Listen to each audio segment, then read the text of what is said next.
We're back. Episode 5 this time around. Wow, 5 weeks in. Fucking, it's rolling. Today we have a very special guest. Got my man's Courtney Cornwall in the building. Yo, How are you, bro? I'm great. Thanks for having me. Yeah. Always. So I've known Courtney for maybe 3-4 years now. Yeah, probably 3.5. 4. Yeah, and he's been a huge mentor figure in my life since I met him. Mm-hmm. So this means a lot to me to get him on the show. Nice. I've known Courtney for about 30 minutes. Yeah. All right. So yeah, got something. Well, again, man, it's my pleasure, bro. Mm-hmm. Absolutely. We're like workout, Yeah. partners, warriors, Mm-hmm. hike, ultimate football. Yeah. Like Oh, I gotta hear that. you've probably been on the other side of some L's and some jokes. Yeah. What the? But yeah, man, James is cool people. Yeah. I mean, we've had a lot of fun, Yeah. growth. At Yeah, one time, there I you used go. to be his boss, Yeah. Crazy shit, man. Yeah. but it's all love, baby. Yeah. All right. So cool. So I kind of want to start off with your experience in being a collegiate athlete. How all that started back in maybe high school, or what's up? Yeah, I'm trying to not keep it too long, but Yeah. yeah, track and field was something that I never in a million years thought I would like want to ever do seriously. It started, I remember in middle school, would do like the mile. Yeah. Mr. Belt was our PE and track coach, PE teacher and track coach. And we used to do the mile, and no lie, I couldn't do a mile. I had to walk. And I literally, I say to this day, I was allergic to running. So I would start running. After about 2 minutes, my whole skin would be itching, my whole body. Oh shit. So my legs would be itching. I would stop. I would walk. And I think like 6th, 7th grade, I don't know, maybe 8-9 minutes for a mile. That's all I had. Yeah. I wasn't a good runner. Yeah. I was a little quick, but I was never like the fastest kid. As I started getting older, I was quick for like 50 yards. That was it. But my brother, though, he was one of the reasons why I eventually started running. Okay. He was an absolute stud. This Yeah. guy, he ran a 4:48 mile as an 8th grader. Wow. Oh my god. Jesus. Damn. So it's in the blood. So, It's there. so, and my sister was really fast. My sister played volleyball, so she's an athlete. Okay. And so my brother Curtis, he was just a stud again, really good in running, cross country as well. He was at the time prom king, super popular, and I was just always a little scrawny, like a little brother. Yeah, yeah, and yeah. I like football, played like middle school football, basketball, and then I finally tried to do track. But again, only 100 meters. I was probably around 12 something seconds, maybe 13. Yeah. So when we got to high school, everyone chooses a sport. Football was like up there, basketball is up there. Never really considered doing track.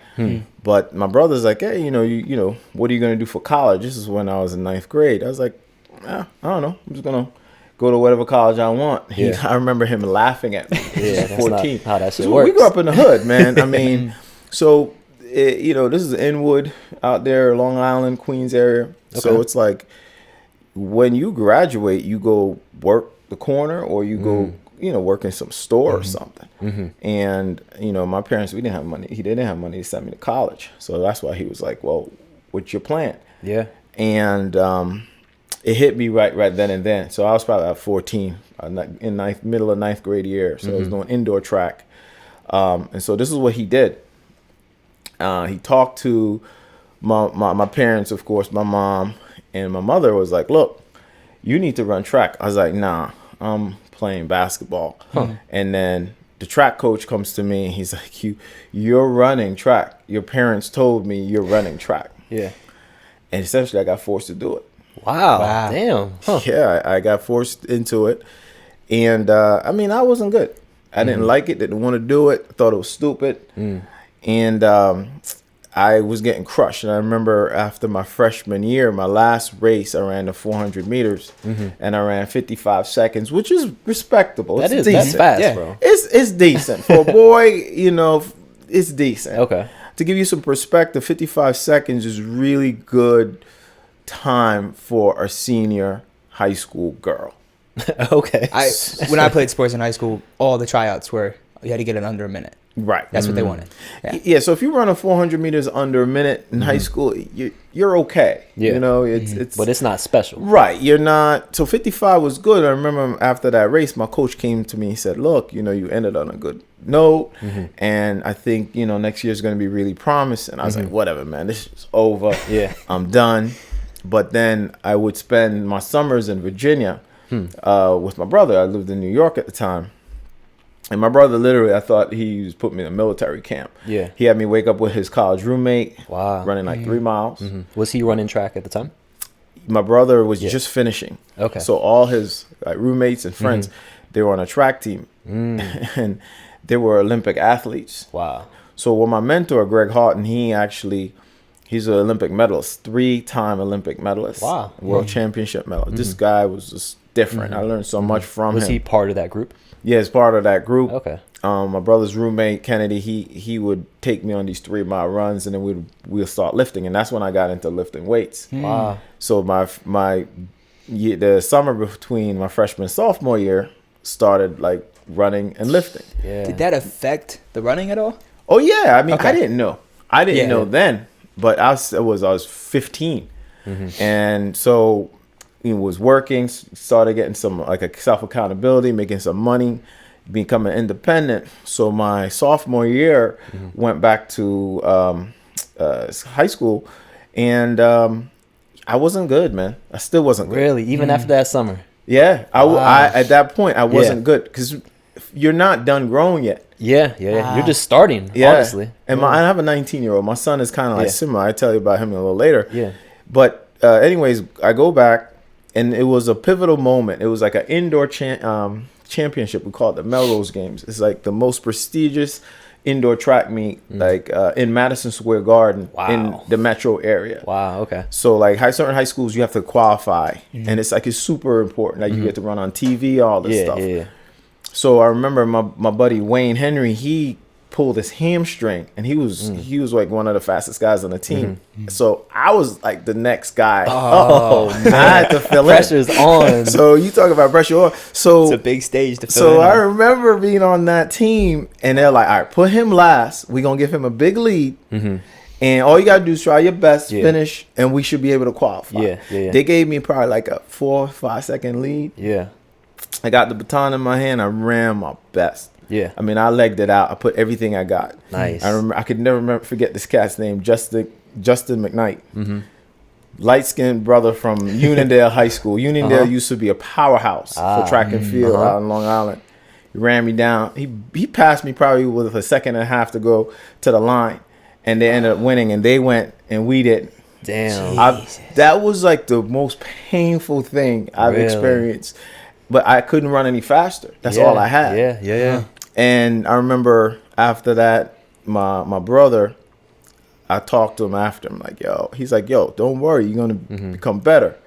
So I ran like 57 that day. This was indoor, so it's a little slower. Okay. Yeah. And then the next week went to Princeton. They had an invitational. I ran a 4x4 relay because Wayne was still hurt. I ran a 53. Wow. And I was like, what happened? What changed? Yeah.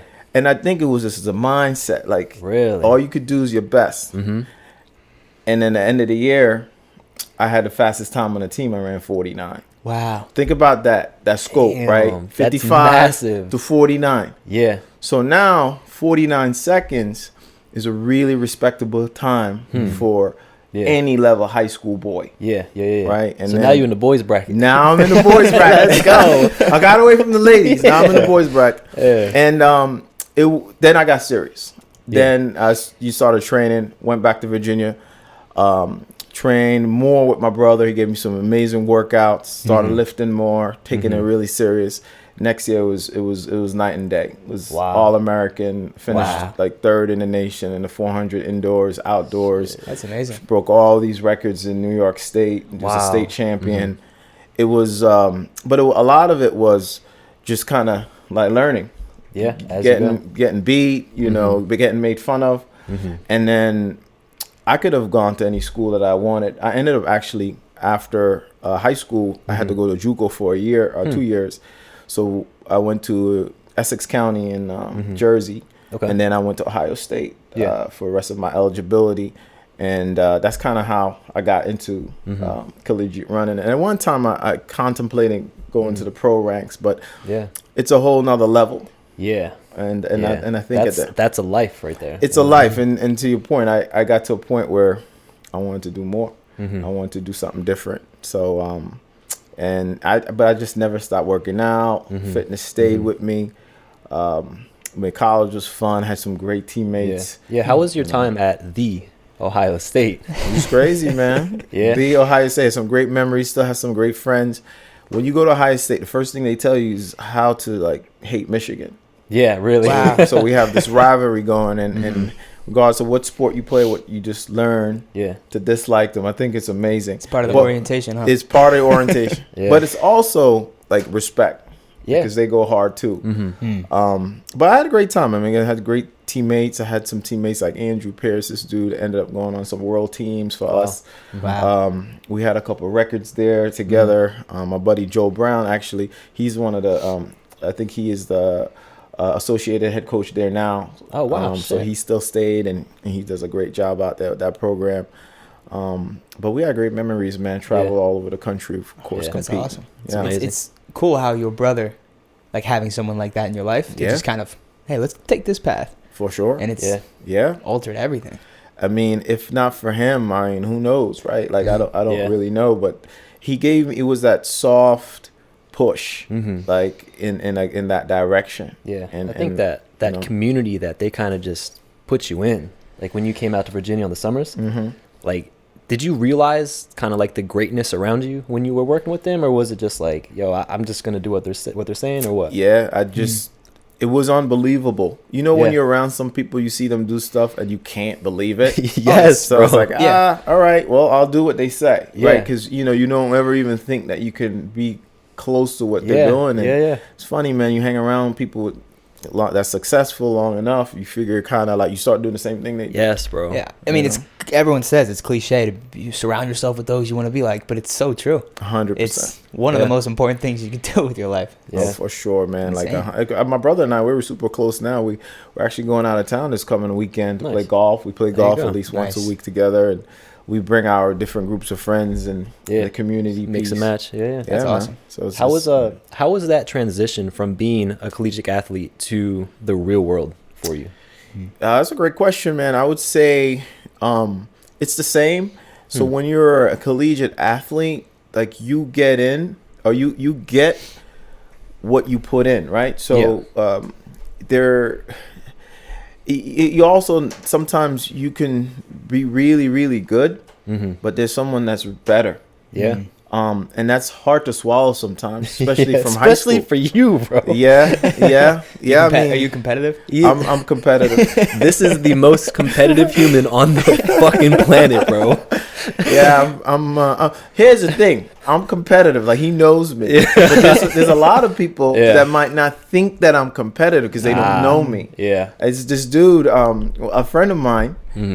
So I play golf, right? Yeah. And I want to say I'm respectable at golf, right? And we play. I talk shit sometimes. But this is what he's like, yo, I'm coming for you. I was like, wow, really? So when he told me he was coming for me, that just meant, Court, you got to go practice more. Like fire under. Okay. And so we played the other day, and I smoked him. Yeah. I smoked him so bad, and to the point where he didn't even know what to do. Wow. Because he didn't know that I was preparing for him. Yeah. He knows we play games all the time. Yeah. Because you got that fire, and that's like, we've talked about how like that like ambition is like something that's ingrained in you, right? Like that's in someone. That's not something that comes and goes. Yeah, I think like you asked about like the competitive nature and how it translates to real world. I think that's what it is. It's like it's fun too, and you compete in a positive way. Like it's never like to put anyone else down. Yeah, but it's also to do your best. and Yeah. put your best out there. Yeah. And do it with diligency. It is super fun because we've done little competitions at the gym. Yeah. And it just makes it, like I said earlier, gamifies it. You're like, Sure. you're trying to grow. I'm trying to be as big as him, as Sure. fast as him, all that. Yeah. I'm trying to be as big as him, as fast as him, bro. We got the evolution scale here. You know what? You know, but that's kind of how the world goes around. And I think it's cool. We watch sports and stuff, but like sports to me, it's only short periods of time. If you're an athlete, that you can do that. Yeah. Or watch it.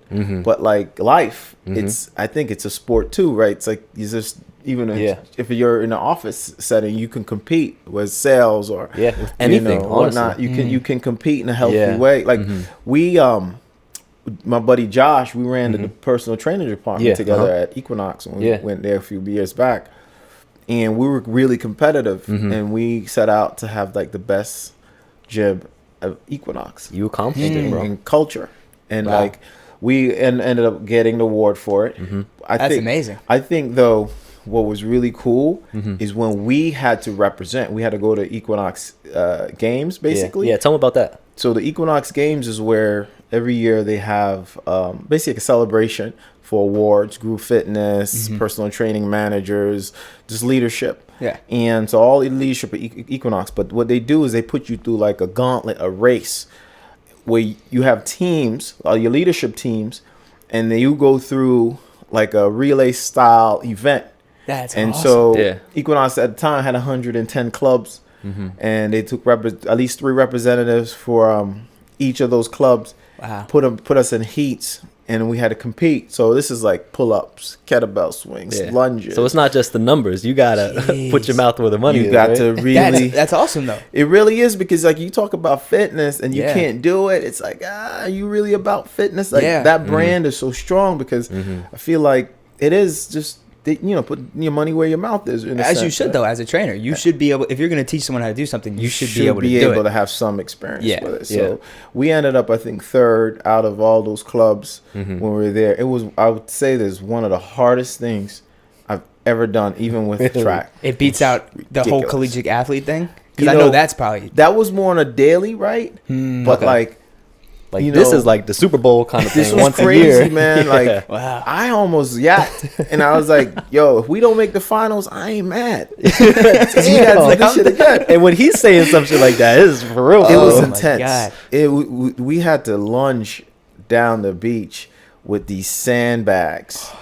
So here's what happened. Like when I was doing that, boom, that competitiveness from running came in, and it's like, yo, you can't feel your legs, but you've been here before. So I just kept going, and I just kept going. I kept going. That's a good mindset. I mean, that's the only golden thing that got me through it. It was hard, but then you realize this is time. It ends. Yeah, it ends, and it's cool to whenever I push my body to a really specific limit. You kind of, it feels like, oh, I didn't know I could go this far. I just unlocked this whole new. So now every time you go in, you're like, oh, I'm capable of a lot more than I expected. 100%, man. It's all in the mind, man. And again, it translates. I think, when you're doing things that's uncomfortable, you're not good at.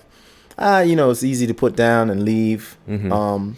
And I think it's that mindset that helps you push through, keep trying in that community, having people around you that do. So I think that competitive side has translated over, because I switched jobs, right? I used to work in the mapping industry. Yeah, break that down.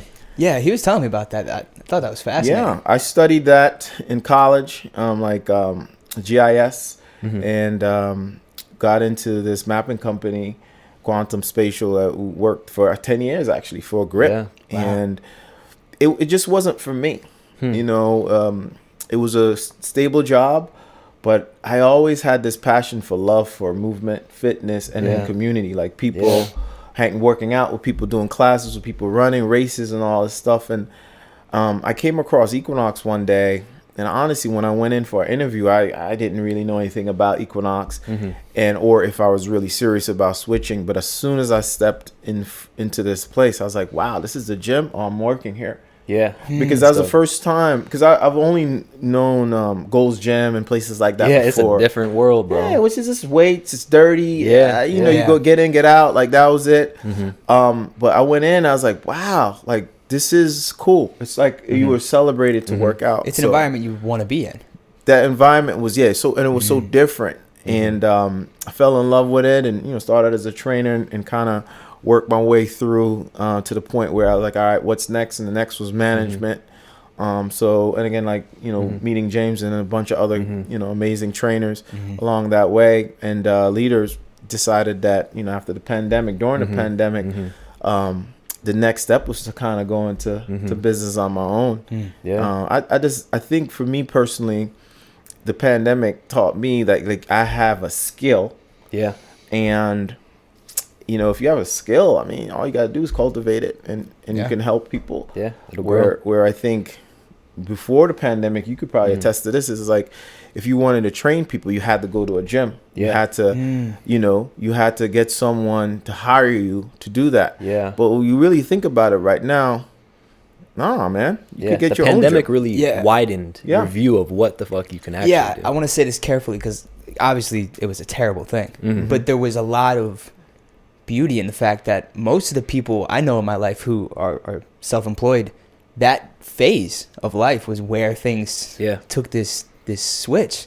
Yeah. For me, that was when everything kind of clicked, and I was like, okay, I can, like you said, I can do this. Cultivate this skill and put it out in the world. Dude, almost all the trainers that we worked with through the pandemic went independent. Yeah. Wow. And it's crazy to see because it made me think like, why didn't I do this shit 6 months ago, right? It's wild. You didn't think about it. Yeah, you don't know until you needed that external experience to motivate you to do it. Yeah, because you only knew that, okay, you needed a gym with weights. You never really thought that I could have my own space with weights or rent out a place with weights.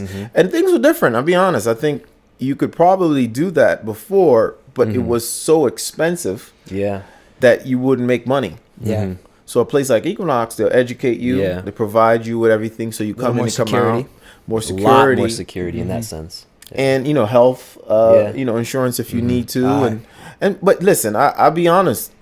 It's not that everyone that's a trainer that has a skill is going to go out and be an entrepreneur. Yeah. You also have to want to have that ambition to do your own bills, do your own taxes. Because that alone is a lot. It's a lot. It takes a certain person too to be willing to deal with living that kind of life. Because a lot of people, they want I want a paycheck every 2 weeks and I don't want that paycheck to change. When you're an entrepreneur, it's all up in the air. Yeah, it's just up in the air sometimes, and you got to ride that wave. Yep. It's not for everyone. Nope. How was that transition for you when you went from being a trainer to more of like a leader in that sense?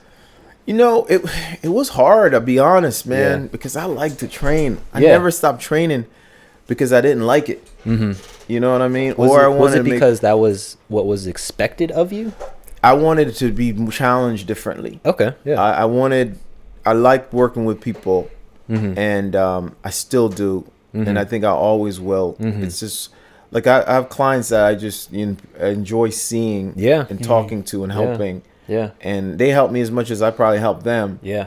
So it's a love. Yeah. But I think the management was experience too. It was like testing your leadership on a different level. Yeah. And that was fun. And there's parts of the job I didn't like. Yeah. You've told me. Like, messing with. I think that's every job. Yeah. Yeah. Even when you're self-employed. Yeah. It's just like, but I think from a growth perspective, it was really great to learn the business side. Yeah. And also learn how to, coach fellow trainers. Yeah. Because when I first came on, I remember I was in like a hiring group. Like, so there was like different hiring groups there, right? Okay. Like one like a few months before, and then like one that I was part of. So maybe it was like almost like a class. Essentially, like a hiring class. Yeah. So it was maybe like 12 of us that you were looking over at that point. Yeah, right? Wrong pipe. This is authentic, man. This is real. No, you're right. We used to do it at like a round table type of thing. Yeah, you could. Yeah, I got it wrong hole, man. Yeah, take a minute, bro, if you need it. Yeah. So you had a hiring class? Yeah, so I was in like a hiring group where they hired like a bunch of different people at the same time. Yeah. And they kind of educated them all and put us all like under his wing because he was like the manager of all like the new guys. God, you had this guy under your wing. Yeah, so it's what they call a ramping. Yeah, ramping trainer. So we'd have these meetings We have to teach these guys like how to He say hated hello. it, bro. But no, what I'm getting to is that yo, everyone was fucking terrified of Courtney. Really? You know, They were so scared of him, bro. well, why? That's my question, though. I got a question for you. Why everyone always? I wasn't. You can't ask me, bro. Oh man, because you were very serious and you were very no bullshit. And then I'd come and I'm like, yo, what's up, dickhead? And everyone would be like, oh shit. Oh man, So intimidation, funny. man. Yeah. You know what? That sometimes that works. I guess I don't know if I intended on doing it, but Yeah, I think I'm direct, right? Very in direct. that job, I feel like it's necessary to be like, hey, what you that's not gonna work. Especially as a leader. Yeah, you just gotta like you have to be a little more black and white at some points. But you also have to be fun, lenient. Mm-hmm. Nobody likes someone who makes the job not fun. Yeah. I mean, I think we had a great balance in that department, Josh and I. Oh, 100%. We were very.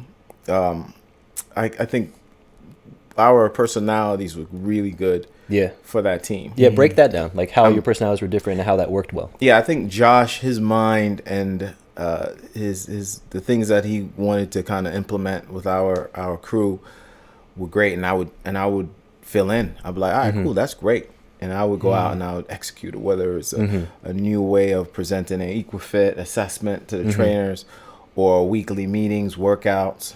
Like I like the movement piece was my world, right? So like the Wednesday workouts, the workouts outside, in the community, doing different classes.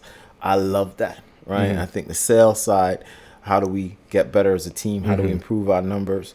I think Josh did a great job on honing in on that. That's awesome how you guys played to each other's skills like that. Yeah, it was natural. I mean, we're still great friends, man. You know, he's a good dude, and you know, I think he's taking his career in a different path, and he's crushing it. You know, he's a real good with numbers, and also bringing a team together, right? Yeah, and building. He's like an also no nonsense guy. He's a great developer. Yeah, and I think what we would do is we would work to each person's strength. Right, and we won't really worry about where their limitations were. You know, how much because obviously there's corporate structures with all these companies. How much freedom did you have to make those decisions for that club? That's a great question, right? I think you have a lot of freedom because all they want to know is that you're making more money. You're selling more personal training packages, creating a better experience for everybody. And the members are doing great. They don't. As long as you're not doing anything unethical, they don't give a damn how you get it done. That's honestly awesome though, because I don't know. I've only ever gone to gyms. I've never obviously worked at one, and to know that a club like that has that. Hey, we're gonna put the right people in the right positions and then give them full creative control. That's really cool. The create. I mean, you really think about it. Now, what are you doing with the creative control? How are you educating your trainers? How are you making it exciting for them? How are you giving them what's the reasonings for them to be successful?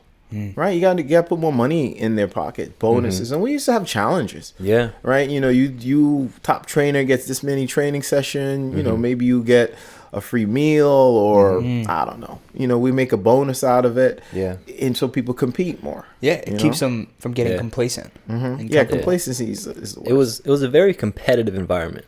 Yeah, but that's good though, in a positive way. Yeah, because there is positive and there's negative competitiveness. Yeah. Like I looked forward to going to work every day when I was working there, just to see my fucking buddies. That's awesome. That's awesome. That community was so fucking tight. It's cool because nobody's gunning for each other's necks, but it's like, I want to be better than you. Yeah, but I still like you at the end of the day. At the end of the day, we're competing for business, right? If you think of it that way. Yeah, and also I thought what we did really well was we ranked every trainer. Yeah, on the board in the room. Yep. Which is funny because a lot of people these days would be like, "Oh, we shouldn't rank people." You know, everyone's. But I agree. I think that's if you're putting in more work, that would motivate me to want to climb up that ladder. Yeah, I think what you're talking about is that everyone gets a trophy. Yeah, well, I was talking about the board in the room. Where it's like, I know what you're talking about. No, what I'm saying, I see. The more kind of because I grew up in Howard County. Yeah, this is this area, and you know, it was beautiful, it's diverse, but one of the things I noticed growing up, playing a lot of sports, was everybody won. It just doesn't make sense. Not everybody can win. No, which is real, right? And I think that's something that's real now. It's like you'll get offended. Hey, I was ranked number 35 on the scale and everything, and I don't like how I feel. That's okay, harder. But you gotta deal with it. You work. Yeah, that's what it is for that number. If you want to, But the right person will see that 35 and be like, I'm not happy with this. Right. Flip the switch. Kind of like when you were saying you lost, you had to fill in. You lost that race. I'm sure there was a little bit of a switch that went man. I don't ever want to experience this again. So painful. Yeah. And getting made fun of. I mean, I'm not condoning bullying. I don't think that's right. This motherfucker's a bully, bro. You gonna tell the people out there respectfully. I think you can say that in a better way. Respectfully. Oh man, I do think sometimes you just gotta feel bad enough to change. And if everything's cush and easy, you're not gonna grow at all. So like these kids, I know my son, right? Like in school, like kid will fail an exam. I'm like, yo, man, you just flunked that exam. What happened? Oh, it's all good, man. I get to take it again. What you mean you get to take it again? It's like, yeah, I get a second chance. Wow.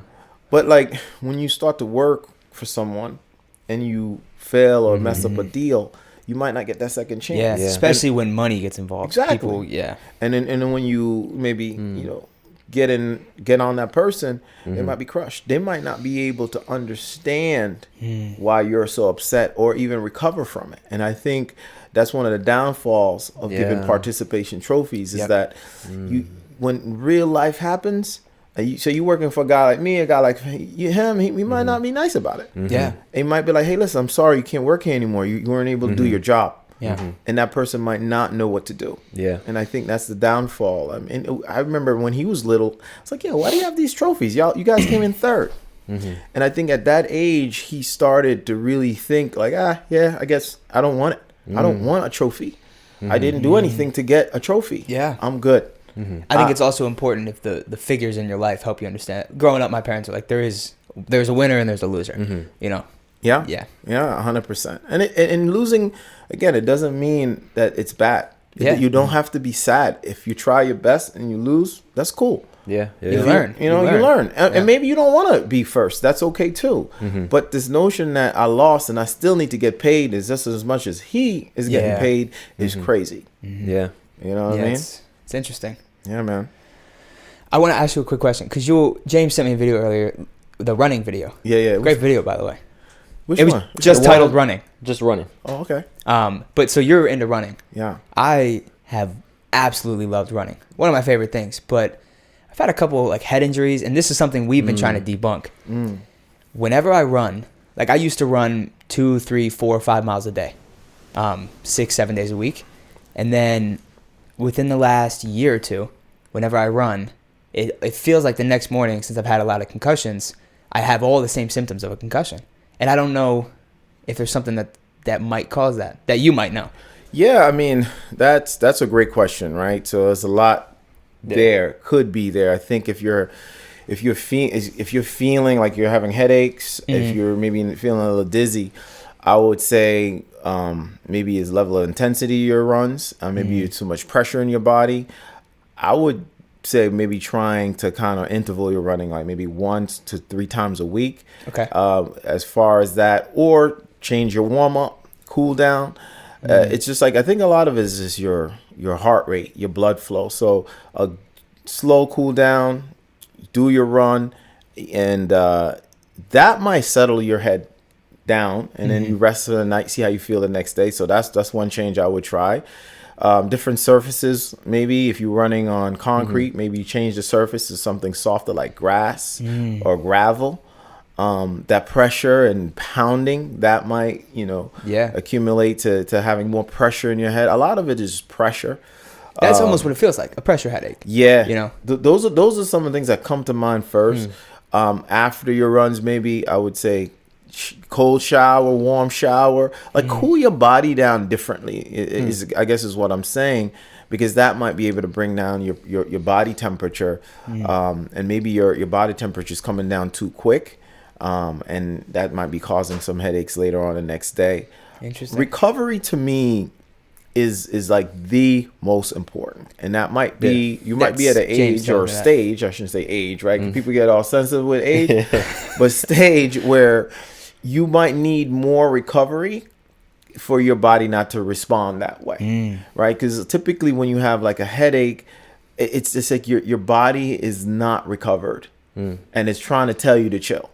So, you know, it might not be even in the intensity of the run, but maybe your overall recovery, your work, the balance, and then the running is not giving you the endorphins that maybe you used to get, and you're just maybe not recovering enough. Those are the things I would think about. Yeah. Even your running shoes could be something, but I think it's just think about the surface, think about the recovery, and then maybe change those things and warm up and cool down and see if you see any different effects. That's good to know. Because I love the solitude of running. Yeah. It's like challenging, but feels great at the same time. It's weird. Yeah. Like you finish a run and I mean, you get that runner's high and you're just like, ooh. Yeah. You know, running is to me, it's always been a mental exercise. And obviously it's a cardiovascular one, right? But it's not the best, to me, in my opinion, it's not the best exercise to do for fitness. What would you say is? Strength if you training. had to choose. Okay, strength training. Strength training. But strength training could be boring, right? It could be boring. But I think you get the best results, right? Because to be strong and it makes you feel really confident when you're able to do it. Same thing for running, right? You could argue this all day, but I don't like doing one thing though. Yeah, so I agree with that. I like the hybrid balance. Of the two. Yeah. Sure, the combination of different things, because sometimes your mood tells you, hey, go for a run, or let's get in a good lift today, right? So I like to be able to kind of weave in and out based on what I need, but I think the rest that I've learned the last 3 years, I would say, has been absolutely the most important thing is your recovery, ability to recover. I'm sure you probably got that from him. No, actually. Oh, really? Yeah, because before I met James, I walk into the gym, I go right to the machines. No stretch, no warm up. And then when I leave, I walk right out. Yeah. And ever since I met James, there's more, obviously I don't do it to the extent he does, but warm up, more care for the body, not trying to recover so I can go as hard the next day without, you know, waking up and being like, oh, I don't want to go to the gym. That's something that I picked up from my time at Equinox, because there were 40 trainers, so 40 different training styles. In that small building? Yeah, bro. It was a lot. So it was cool to be able to kind of pick and choose what everyone does and kind of create your own from that. Yeah. Kind of create like your own roadmap. And just from that, like talk about longevity, like I try to get 20 minutes movement prep, 20 minutes cool down before any lift, run, anything. And it's just like longevity wise, I feel like so solid because of that. Yeah, I mean, man, he just said it, right? It's like, to me, the two most important things are recovery and sleep, right? And then you talked about prep. So it's like, when you have good sleep, like you talk about competitive, like if I have good sleep, I can't be beating anything. I'll tell you that right now. No, that's very true. How do you track your sleep? Do you track your sleep? I don't. Dude, I used to wear Whoop. Okay. And I used to track it, but then I started getting obsessed. Yeah. And it creates a level of stress. And again, counterproductive, right? So it's like, I think for me, what's worked is like, okay, are you sleeping? If you're sleeping well, or then you're good. If you're not sleeping, what changes do you need to make? For me, I was up watching too much stuff at night, or eating late, so I made those changes, and I'm good.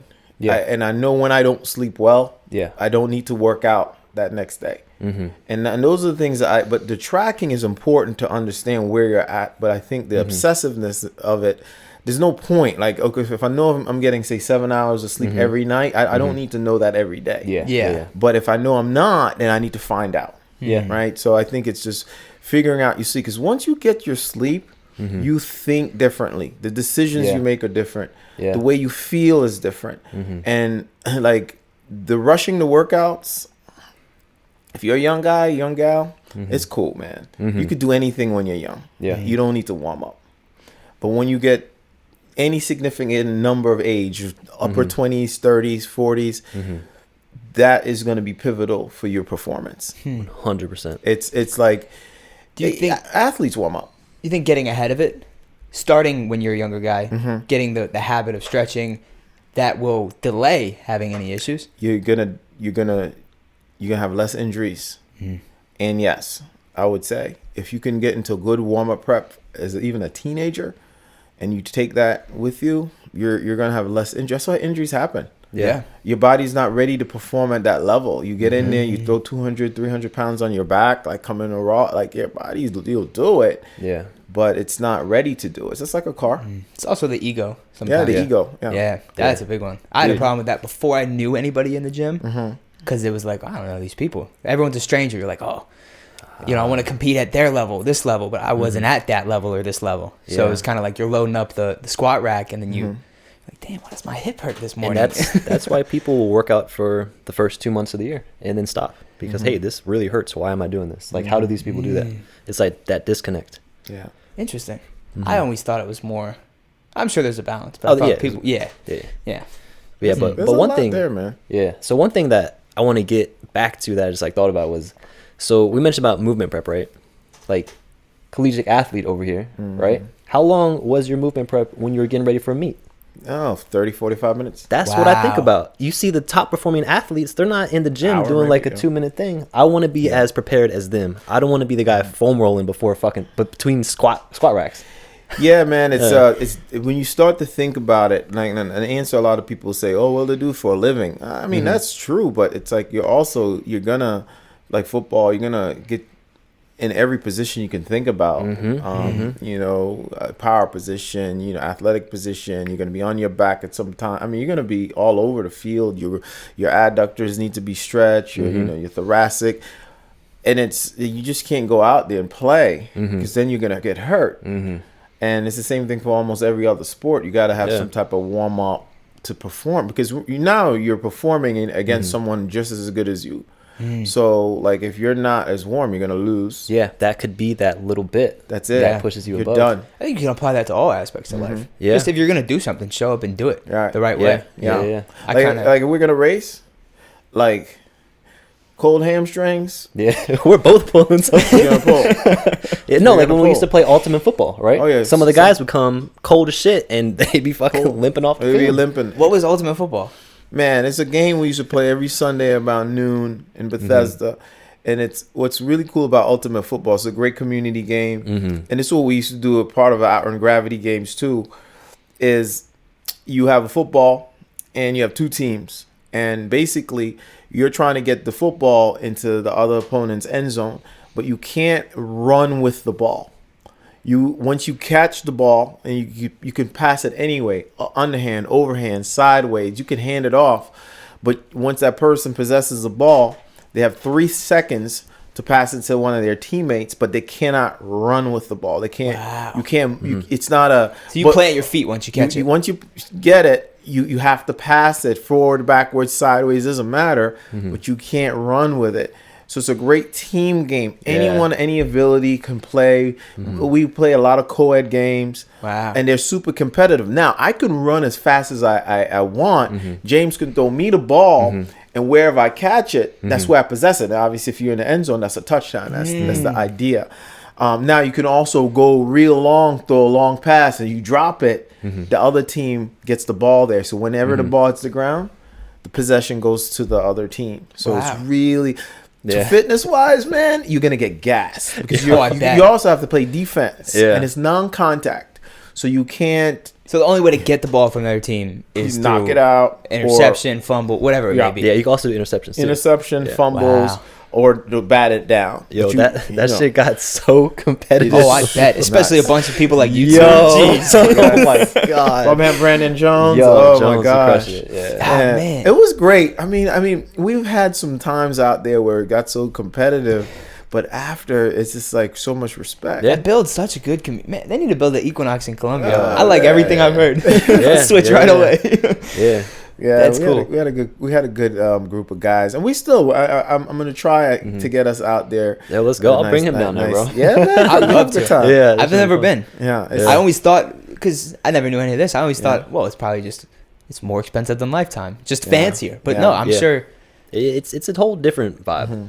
Yeah, now it's different. I mean, now it's totally different. I think being removed, I'll go every now and then and whatnot, but I think I'm good. I don't necessarily need that. I think we build our relationships and like we're both talking here, we moved on, but I think it's the relationships, not so much the equinox, right? 100%. It's like the relationships we build and the things what we've done before and after, during. I agree. That's important. That's what I always tell you about Lifetime is like, I don't really care about the gym itself, but all the people I've gotten to know at this gym, I really like showing up, and no matter what mood I'm in, I'm like, I'm ready to go because everyone's putting in the work, everyone's there. It's the community. Yeah, it could be the smallest gym in Colombia, and I'd still have it. You know, right? It's not the fact that it's this. Yeah.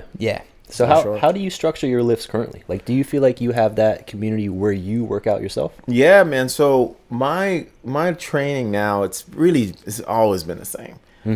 Where I wouldn't say 3 days a week I'll do strength. So your squats, your deadlifts. You know, I'm not a big bench press guy, but I'll do some chest press because I don't want like sagging chest. Right? Yeah. And my pulls, I'm a big pull-up guy. Yeah, so that's my typical strength, right? 3 days a week.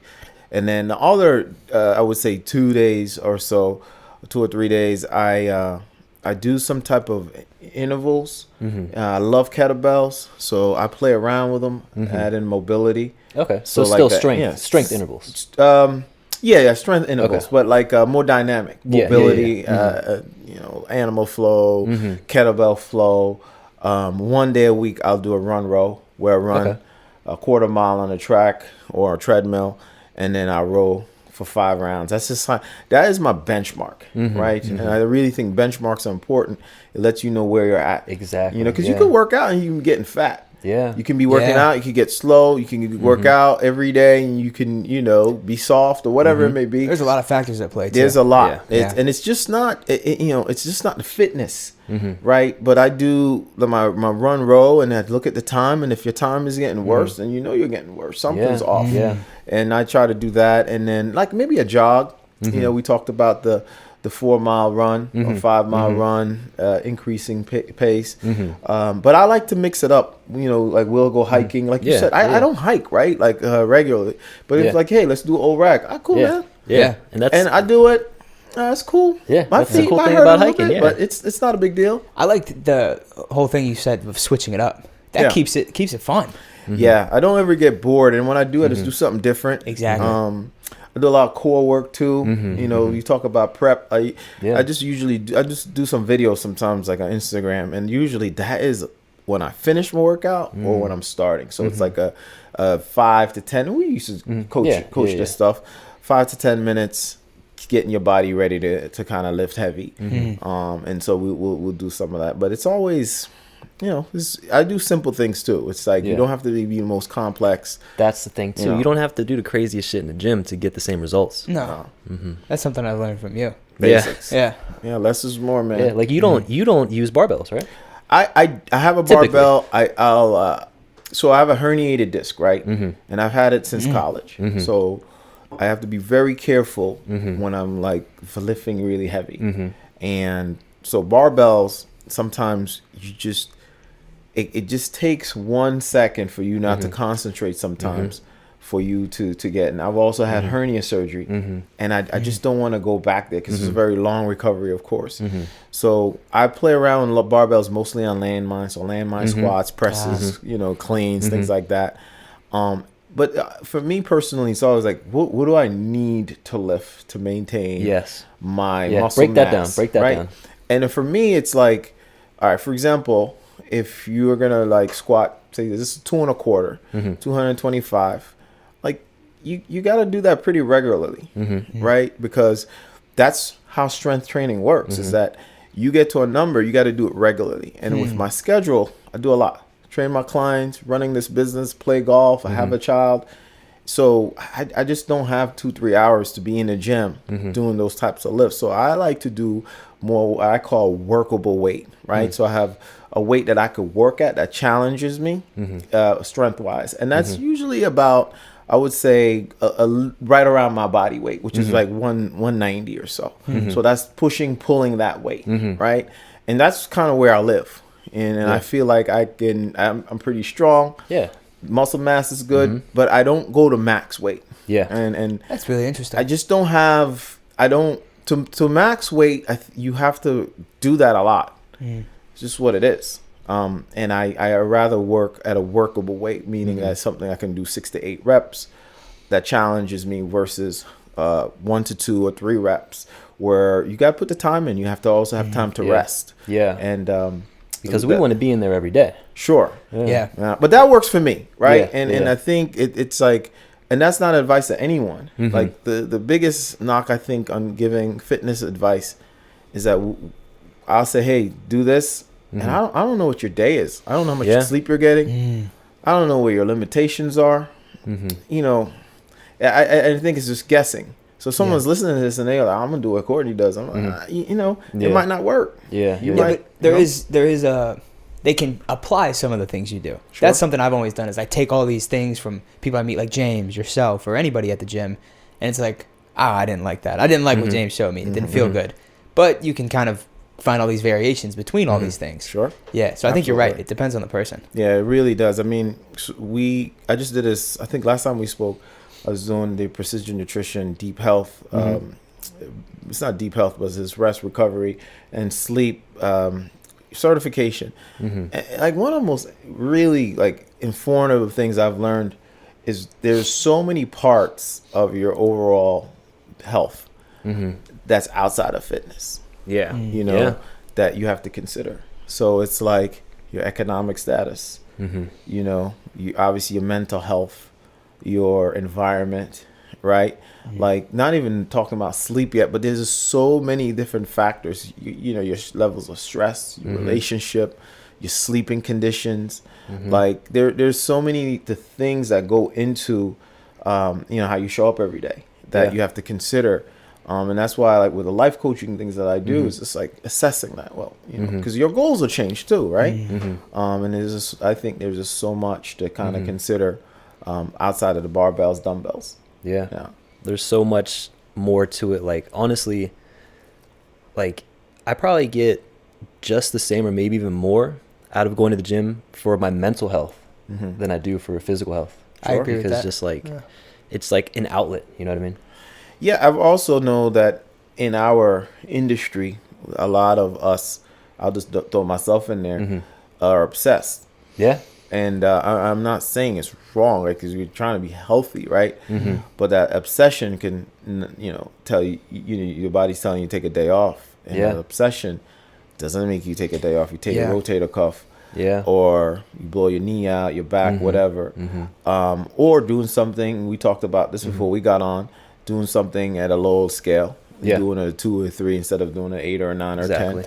Yeah. You know, those things are challenging. And I think, you know, taking yoga or stretch class. You know, going for a walk instead of a run, going for a hike instead of a 30, 40 mile bike ride, right? Like just sometimes we're not as humble. You talk about the ego before, you know, these are some of the things that I think being a coach, we really have to own for ourselves. Because when we listen to our clients and they're frustrated, they're not getting their results, it's really important for you to listen to them and let them tell you what they want to do. Because a lot of times what I've found as a coach is I'm hearing someone, they're not losing weight or they have not been consistent with their workouts. So I'm like, all right, let's do more. We got to try harder, right? And it's instead of that, it's more like, what do you think we can do to get you better results? You know, what do you think you're doing to, you know, to slow your, that's impeding you on getting your results? And they might be like, you know what, I need to go to sleep earlier. Or, you know, I need to, you know, stop eating after 8. You know, or I need to get a new pair of lifting shoes. All right, okay, cool. When are you going to do that? Oh, you know what, I'm going to do that now. So hold them accountable. And give them that safe space that's huge. Know. Like when working with someone in that field, because first of all, they're coming to you because they're vulnerable, right?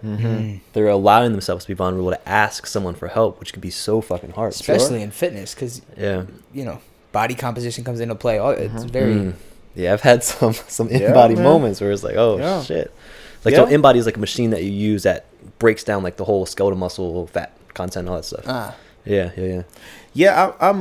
I would say I'm not, and I don't market myself as a weight loss coach. I'm not, because I mean you can eat carrots every day and lose weight. I mean, every diet works. And I'm not promoting any one diet, but to me, losing weight, it's just a deficit, right? Calorie deficit, right? To expenditure. But then you got hormonal things that come in and how your body metabolizes. So those can be challenging. But that's not the only thing. Your stress management, we talked about this, the deep health.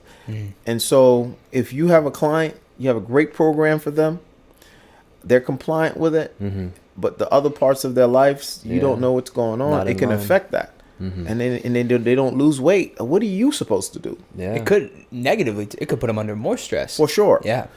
So I think to prophesize myself as a weight loss coach, that's too much for me. I can't, because I've been there before where we're doing all the right things. I mean, shit, you're working harder than me and you're gaining weight. What's going on? So I think for me, I'm more of a holistic coach where I want to kind of know what's going on in your life, and we can create some benchmarks, create some, a good plan, I should say, of action or what we can do to get you where you want. And because I'm also results driven. If you're not getting results, we got to find out why and get those results. That's amazing. That's a great way of looking at it. Because it's not just about like say weight loss or even muscle gain. There's more to it. And then I like the benchmarks because I'm held accountable as a trainer. So say you want to lift 2.25, 10 times. I like 10 by 10 deadlift. And like, you got a program for that. If you don't know how to get someone stronger to be able to do that at month's end, then your programming isn't right. So it makes me accountable to program for my client. So I'm doing my homework. They're doing their homework. We test out. And that's the only way it works, really, too. That's the relationship, right? So I think it's, again, I'm not a weight loss type of guy. That can change, because usually those people who are struggling with fitness, usually that happened as a result from something else in their life. So by you, adjusting all those things, not just the fitness, that could be life changing. That could change every habit in their day to day. Think about it, man. Like, you ever meet a woman or a man that just got out of a relationship that they're probably really in good shape. I've been through that. Why is that? Yeah. Why do you think that is? I mean, you know. I mean, you just make different decisions, man. Yeah. Because when you're in a relationship, it's cozy. Yeah. It's comfortable. All right, let's not go to the gym. Let's go eat. Let's not go on a hike. Let's watch a movie. Yeah. Right? Like typical, right? Yeah, let's get some takeout. It's easy. You just get comfortable. Yeah. But when they're not with you anymore, you burning. You're like, you're mad. Yeah. You're maybe not feeling great about yourself. You go to the gym, you're running, you want to feel good. You want someone to say hi to you. Those are the reasons why I think that some of the reasons why people get it. But it's like we forget that. We forget why we want to do something. Yeah, if there's no why or reason, why are you going to do it? Exactly. There's literally no purpose to show up to the gym if you don't care. Exactly, man. And then going through the motions, it's like, that's why I love some of the things that we're doing with Outrun Gravity and these retreats, because talk about it. I was about to say, I'm curious to hear about this. So before that, so you more so transitioned from being quote unquote personal trainer to lifestyle coach, kind of as you went from Equinox to Outrun Gravity. Is that when that transition started? So I've started Outrun Gravity. Name, by the way. I appreciate that. Yeah, it's great. Before I left, and I had this, ambition of this lifestyle brand during my time at Equinox. I just learned so much. But this is how I saw things, and I thought about it more holistically, like we've been talking today. And so I used basically all the education and experience. I don't want to be able to use that to help people. So the brand itself is a lifestyle brand. We really focus on experiences. So our experiences are typically retreats or activities. We call them the Outrun Gravity games or the OG games, where we have people, we go play ultimate football, we play different things. So we want to really get people using their minds, connecting with each other, especially if they're strangers, playing games. So again, just kind of being detached from the phones, but being more in community. And with our retreats, I love it because it's really a spin on how we vacation. Because vacation for so many years, you know, it's just been going someplace you can eat and drink as much as you want. It's an escape. And then have as least amount sleep as you can, and then come back. And I found, especially when I was younger, I would do that, and I would just feel like I needed another day. Yeah. To recover before from your vacation, going to work, vacation from a vacation. And then my brother and I, we started going back to Jamaica, where we're from, and we would typically go spend some time like with our mom and, you know, friends and stuff and family. And I think that was cool, but we wouldn't do anything else. But then when we started getting into golf, we started playing more golf. We would rent like a Airbnb or a hotel, and we'd have good foods. Friends would come over, and it was like there was no drinking, and I was like, man, this is really good. And different. It was very different. And so I started really thinking, would this be good for other people? And so I started doing these experiences, and it was magical because, like, we'll go to Costa Rica, and you would eat fresh foods. You would have like some amazing, you know, scenery and hiking, animals. And I was like, you know, people need to experience this to get a better understanding of where they are. And then I started adding education. So we'd do like a habit workshop, right? So again, these are all the things that I have experienced in. So we'll talk to people about their goals, where they want to be, where they want to go, what's stopping them. So we'll try to come up with a plan. So when they go back, they can start working on it. And then we just started putting more value into these experiences. But really, why I think this works so much more than meeting a client at home or in an office is because when you're away from your home, your whole routine breaks. You're not in a rush to go back home to your kids, your significant other, your whatnot, your pets. You're literally away, and it's enough time for you to make a shift. A lot of times, like, we go work out, you go back home, it's not enough time to make a shift. To if get something that is full off. disconnect. Full disconnect, I would say. So I'm super excited about these trips. So I'm working on a local one in Staunton, Virginia. I'm working on that, hoping in the next 8 months or so. Was that the cabin one you were talking about? That's a cabin one. So ideally, what we're gonna do is we're gonna have a wellness experience with yoga, mobility, some really tasty food, meditation, some hiking, some outdoor activities for a few days, or so right in DMV. And so I'm trying to put that together, but we have Italy coming up in September. That's crazy. So yeah, man, that's gonna be awesome. It's the end of September in Tuscany, and that one's amazing. Wine tasting, good food, hiking. We will do meditation, yoga. Just experience that culture. So these retreats are all organic though. So it's like we want to leave America or wherever you're coming from there and experience the culture and community of these places. That's such a good way to do it. Instead of just a vacation. It's, I think about your New York trips, right?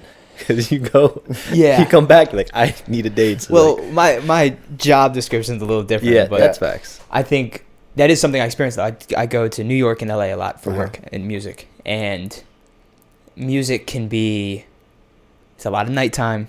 There's a lot of drinking. There's a lot of partying involved. I mean, I hate to say it, but sometimes your job for that day could be, we're going to go to a party and I'm going to meet all these people. And it's weird. But then I get back and I tell James, I'm like, the next day is always off. I have to recover. And I have a love-hate relationship with that. And I'm sure there's ways I could go about it. I could probably not party as hard and, you know, but it just depends. Yeah, that's interesting though, because I feel like from something like that, you come home ready, motivated to go. Because like I feel that similar. Like, so my sister lives in South Beach, Miami. So when I first started going down there, I was like, get so fucked up, like it's like blackout every night. I come back, I feel like shit for like 3 days.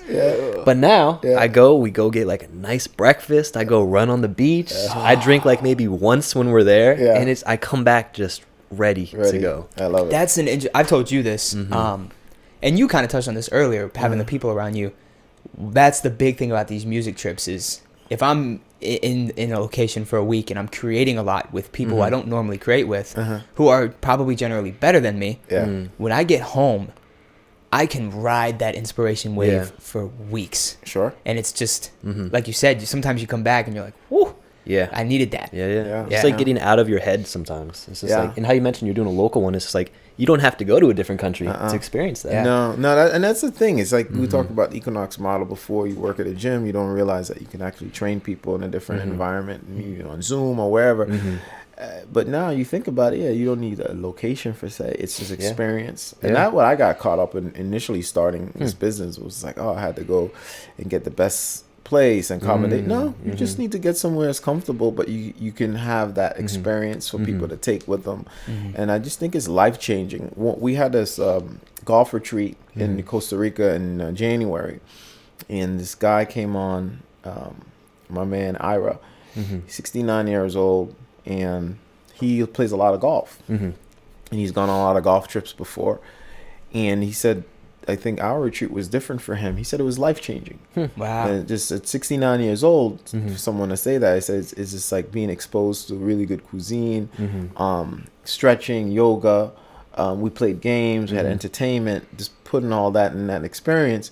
He was like, the golf is cool, but it was really the holistic part that really got him. And it was really awesome to hear that, because that's what we really are about. We're really about like bringing everything into full circle, and then having people like maybe potentially make a shift in their life if they feel like. So kind of come for the golf, stay for everything else. Sure. Especially someone who's lived a lot of life. I mean, 69 years, you probably experienced for sure a lot. And to say that at the back end is... Yeah. But it could also be a lot of the same, right? And that doesn't mean it's bad.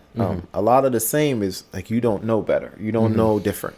And I think the ability, that's what I love about community. You mentioned this. You go somewhere, you learn something from someone.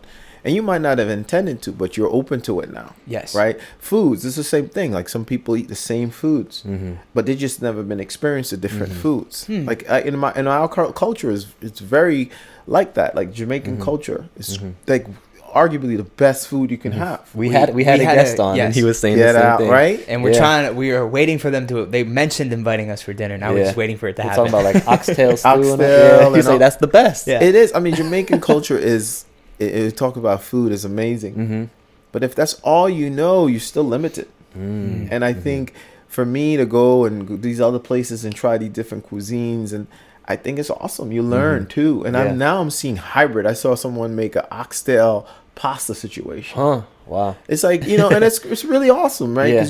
But if you keep those two worlds separate, you would never know. And that's one of the things about traveling. So I had a friend many years ago. I think I was at Tyson's at the time. She was going all over the world, Brazil, and I was on the phone, like sending me pictures, and like, hey, aren't you gonna like, go out and do your thing? You're sending me all these pictures. I don't. What are you gonna do today? Oh, I'm just gonna go to dinner and be in a room.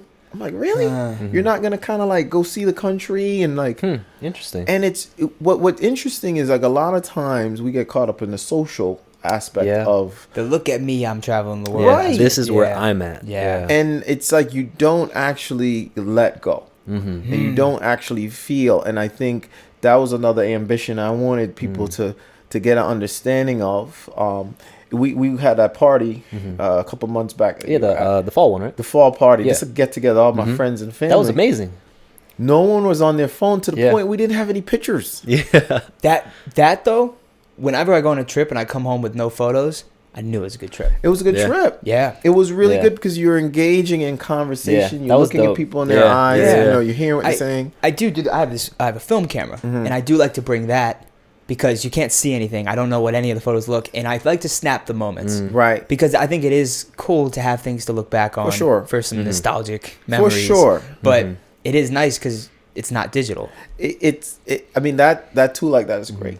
And I think it's like you remember conversations. I had a couple people that met each other the first time. They ended up going out for lunch or dinner, which is really cool, right? And that's what you want in a community when you're neighbors. But like, think about like where you live, like how many neighbors you really know, how many people you can stop 5-10 minute chat with them.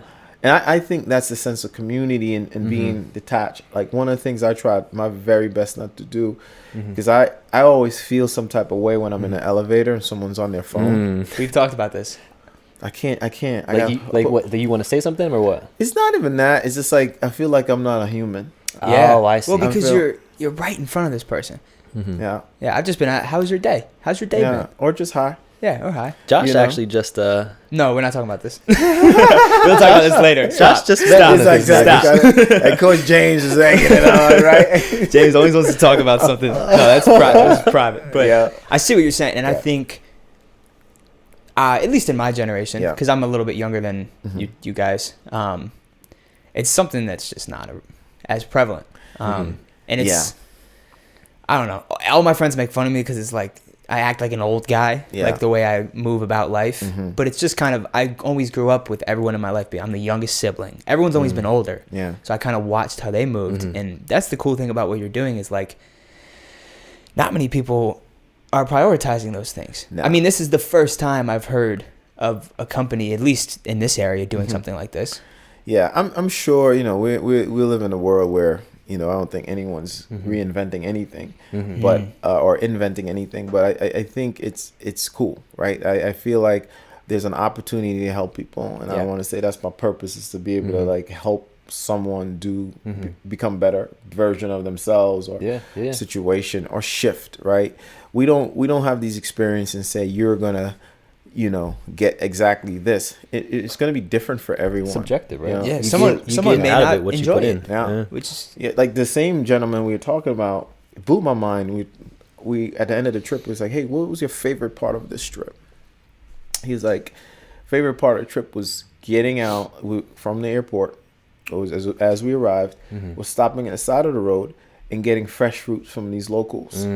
Something so simple. Simple. I've done this countless of times. Yeah. In Jamaica, Costa Rica, wherever I've gone.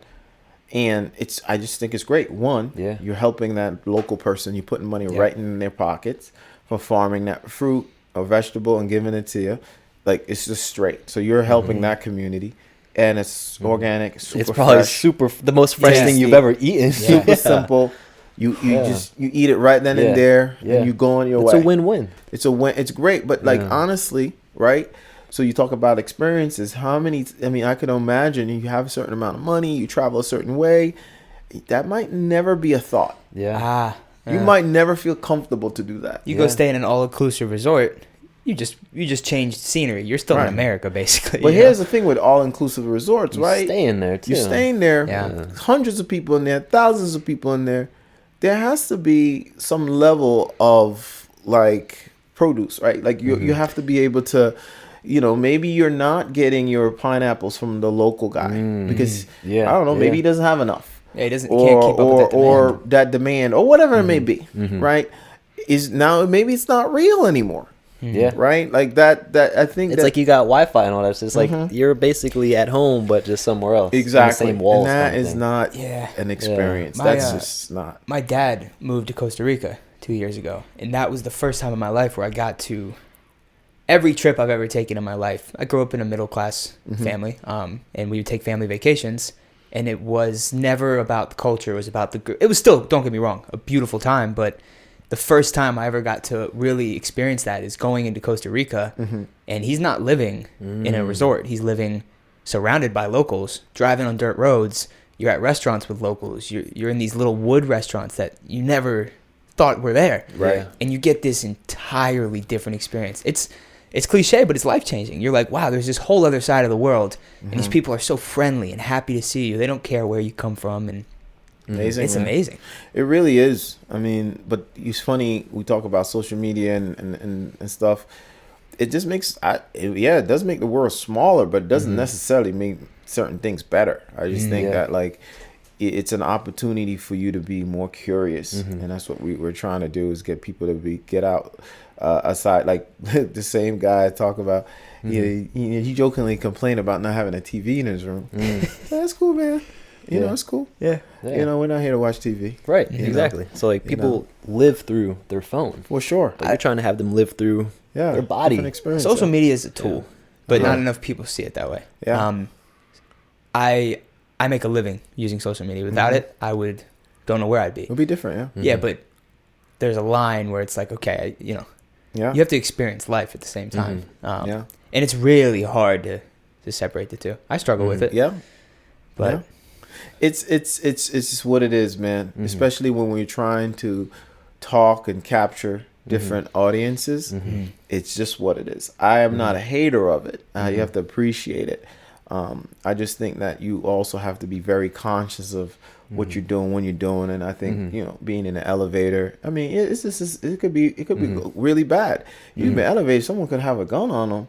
Yeah. And you not know and rob you and the next person. Yeah. Or just be ill. Something can be wrong with them. You don't even know. You walk out the elevator and they just plop down dead. You could have did something about it. Like it could or nothing, right? Or they could be going through a rough time, and if you just said hello, maybe they don't hurt themselves, right? That's right what I always tell him. Yeah. That's when you ask, why don't you do mobile ordering everywhere you go? Because I like to talk to people. Well, he's awesome weird shit. I like this cat, man. No, yesterday at Starbucks, I had a conversation with a gentleman in the line about this exact thing. We were the only two people standing in the line. Everyone's rushing and grabbing their motor orders. He's like, I don't use it. I don't understand that. I'm like, I get it, but I just like. It's I like easier. it. Yeah. I like it. If I order something, if I like to call. Yeah. Like, hey man, what am I getting? And I like someone to tell me what you get. Yeah. And I don't like reviews. Yeah. I don't like looking at reviews. I like to talk to the people that are there. Yeah. And you tell me about it. Yeah, because everyone's review is subjective. It's subjective, and then it's weird, right? It goes the same thing. Is that one person that doesn't like this, and this person is really type A, they're anal, this and that. Yeah. And like you go there, it's a beautiful place. Yeah. Yep. And just because they gave it a 1 review because they're strange, it messes it up for you. So I like to call. I get a feeling of confidence from the person that works there and that lives there. That and then that's when I make my decision. And I feel like even just bringing that more broadly, just meeting people, right? It's like 100%. I think of it as like flipping over rocks. It's just like you never know what you're gonna get when you meet someone. Yeah. And it could be something so crazy, or it could be something where it's like, all right, let me put this rock back over. I'm not fucking with this person. But that's you're rolling the dice. Yeah. Well, you talk about meeting people. To me, I think one of the best ways to get to know someone is to do something active with them. 100%, bro. That's how me and you got to know each other. We went on a 14-mile hike. Yeah. That was the first time we ever hung out. Yeah, I mean, this couple, they came to OG games on the first date. Oh, that's dope. They got married this No way. Year. Wow. That's got to feel good. Yeah, it's cool. It's cool, right? Cool. Because it was like, like you get to know, man. You get to know. Yeah. Like the one that I went to. The one, the Thanksgiving one. I brought a chick Arlington, right? Yeah. No, the one in DC. DC out that way. Yeah. And that was a couple of years back, and they got married in 2022. Wow. That's awesome. It's wild because you get to. I just think you get a lot of bullshit out of the way, right? 100%. You get to talk. You get to know how someone's going to react with a little bit of stress. Yeah.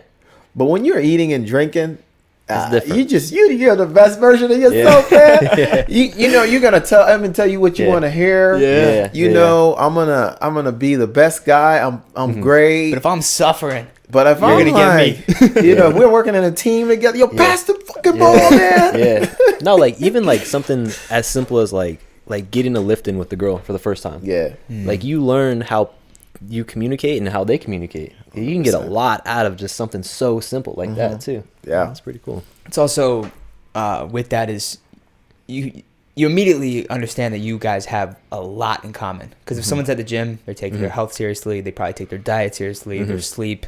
If they're putting in all that time, and if you have that, it's like immediate. Like a lot of those boxes are checked that are kind of important to a lot of people. Yeah. We talk about this all the time. Speaking of that, you got anyone on your line right now, Courtney? I'm not lying. Is that are you chilling? That's what we doing. Hey, this guy always wants to take this turn. I'm just asking, man. It's a health and wellness podcast. That's part of health and wellness. You know what? I am not a relationship expert, bro, and so I stay away from that stuff. Okay. I am not about to give no relationship advice. There you unless you're about to go work out. You want to work out? It's gonna improve your relationship. Oh, man. That's your nugget of the day. Yeah. Always prying for someone. I'm just trying to have a conversation. Like a Philip here, man. No, but so one thing that I tell Josh all the time too is like part of the reason for us doing this project is like because everyone's so locked in on their phone, they don't get real life conversations like this anymore. So I feel like that's so rare. So for someone to be able to tap into this and feel like they're part of it, I feel like I get a lot of that too. Yeah, man, and definitely keep doing it, because I think it's useful. I think people will find time. A lot of people are listening to different podcasts, so like I think this is it. It's just like value, man. Yeah. And you never know where your message is gonna land. And the popularity of podcasts to me shows that that's a problem. A lot of people crave that sense of having those conversations where they're very intimate. They're very like long form conversations have kind of gone out the window. It doesn't happen in a lot of people's lives, so the only way they can get it is by listening to other people. Sure. And they're probably sitting in their kitchen cooking, chiming into the podcast, you know, like in their own form. Yeah. Or on elevator with the earbuds and listening to exactly. It. So it's like we talk about social media and stuff, but it's like one way you're bridging a gap to another using technology to still process a message, right? So wherever a person or two is listening to this message, maybe this is what they need to open up their level of thinking, or shifting, or decision making, or relationship. Right? Yeah, there you go. I tried. So I mean, I think that's what's really cool, because I remember when I was on Instagram the other day, or a couple weeks back, your podcast came up. I was like, this dude is a podcast, and I listened to it, and immediately it's just like, man, this is some good stuff. Yeah, that's dope. I some appreciate good stuff. And then it's like, it's valuable, especially because I know you, and then I post it, someone might find value, and then again, if you're working out, you're walking somewhere, you throw it in, and exactly, you're just constant information. Yeah, I like that saying, how if you found value from it, you're more likely to share it, as in because you want to provide value to others. Sure. And I think I've always looked at social media and like growing my brand in that way. It's like my sole purpose is to be the best me and put value out there. Sure. And then all the people who receive it get to choose what they want to do with it. Yeah. If they want to share it, grow, follow. But I think trying to influence that decision in someone is where it all goes out the window. Yeah, absolutely. Yeah. I think that's good.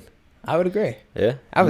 Where can everyone find you and what you're working on right now? Find me. outrungravity.com is my website. And if you want you're interested in like lifestyle coaching or learning more about that, you just go ahead and get on our emailing list, or just book a consultation. It's a free consultation.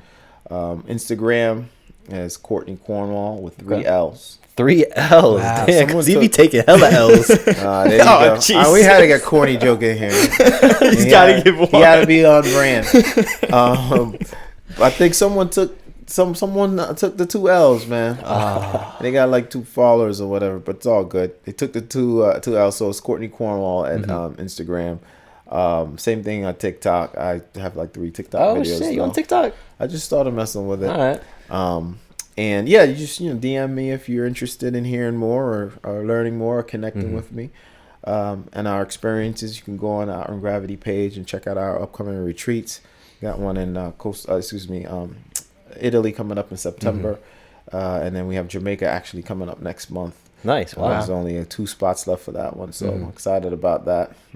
5-day trip, and then Italy's a 6-day trip, and then 2024 we're trying to ramp up. Yeah. Awesome. Yeah, I can dig it. And we'll put everything below. Yeah. For everyone to go explore. Yeah, man. Thank you for coming on the show. Seriously. It's been a pleasure. My pleasure, man. You guys are great. It was easy. Just chilling, chatting. Yeah, that's what it's supposed to be. That's all it is. Yeah, man. No pressure. Yeah. All right. Well, thanks again, man. Yeah. Thank you. Cool. Boom, boom.